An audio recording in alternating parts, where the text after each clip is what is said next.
कुछ लोग सिर्फ विरोध के लिए विरोध कर रहे हैं। साथियों, अब से कुछ दिन पूर्व देश ने अपने किसानों को अनेक बंधनों से मुक्त किया है। अब देश का किसान कहीं पर भी किसी को भी अपनी उपज बेच सकता है। लेकिन आज जब केंद्र सरकार किसानों को उनके अधिकार दे रही है, तो भी ये लोग विरोध पर उतर आए हैं। ये लोग चाहते हैं कि देश का किसान खुले बाजार में अपनी उपज नहीं बेच पाए।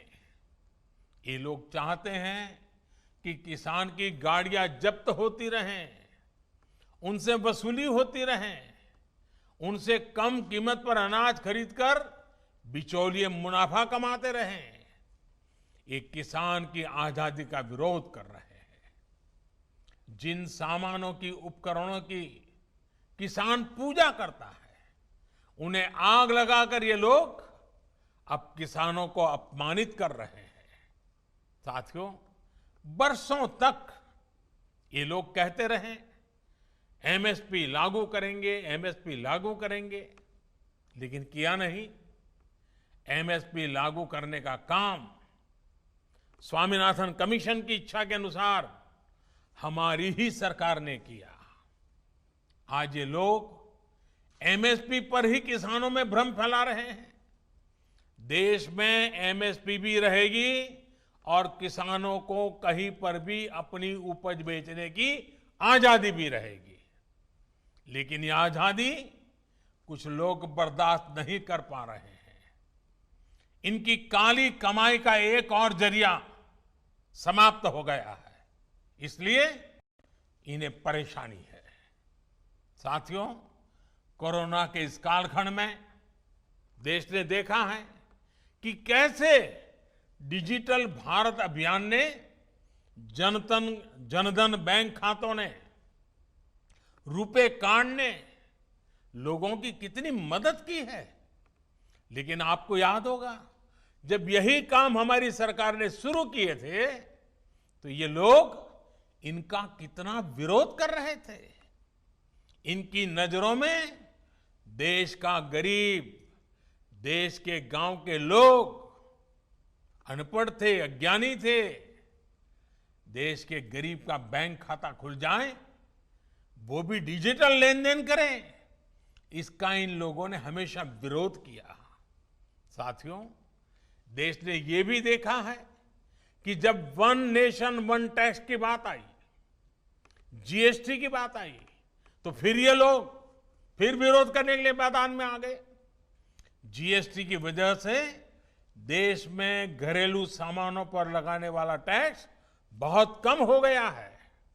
ज्यादातर घरेलू सामाने, रसोई के लिए जरूरी चीजों पर टैक्स अब या तो नहीं है या फिर 5% से भी कम है।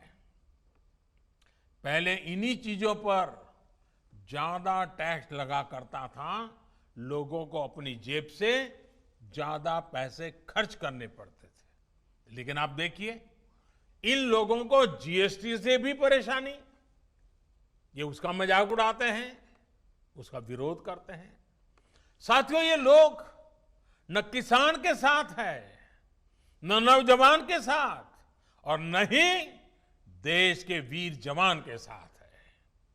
आपको याद होगा, जब हमारी सरकार वन रैंक वन पेंशन लाई, उत्तराखंड के हजारों पूर्व सैनिकों को भी उनका अधिकार दिया, तो ये लोग इसका भी विरोध कर रहे थे।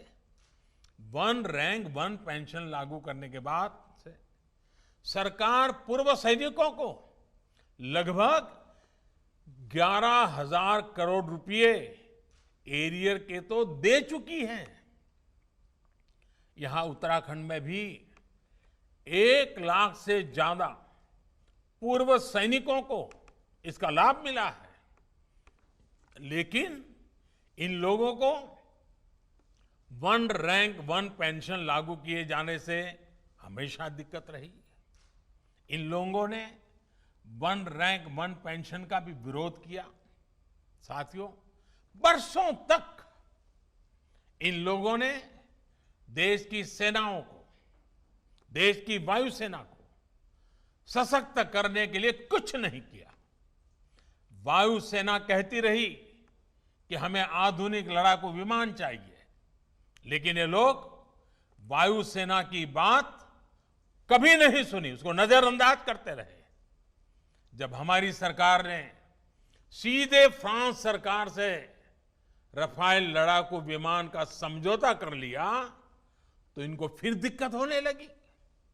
भारतीय वायुसेना के पास रफाल विमान आए, भारतीय वायुसेना की ताकत बढ़े, ये इसका भी विरोध करते रहे। मुझे खुशी है कि आज रफाल भारतीय वायुसेना की ताकत बढ़ा रहा है। अंबाला से लेकर के लेह तक उसकी गर्जना भारतीय जांबाजों का हौसला बढ़ा रही है। साथियों, 4 साल पहले का यही तो वो समय था जब देश के जांबाजों ने सर्जिकल स्ट्राइक करते हुए आतंक के अड्डों को तबाह कर दिया था। लेकिन ये लोग अपने जांबाजों के साहस की प्रशंसा करने के बजाय उनसे ही सर्जिकल स्ट्राइक के सबूत मांग रहे थे। सर्जिकल स्ट्राइक का भी विरोध करके ये लोग देश के सामने अपनी मंशा, अपनी नीयत साफ कर चुके हैं। देश के लिए हो, जो भी काम हो रहे हो, हर काम का विरोध करना इन लोगों की आदत हो गई है। उनकी राजनीति का एकमात्र तरीका यही है, बस विरोध विरोध विरोध।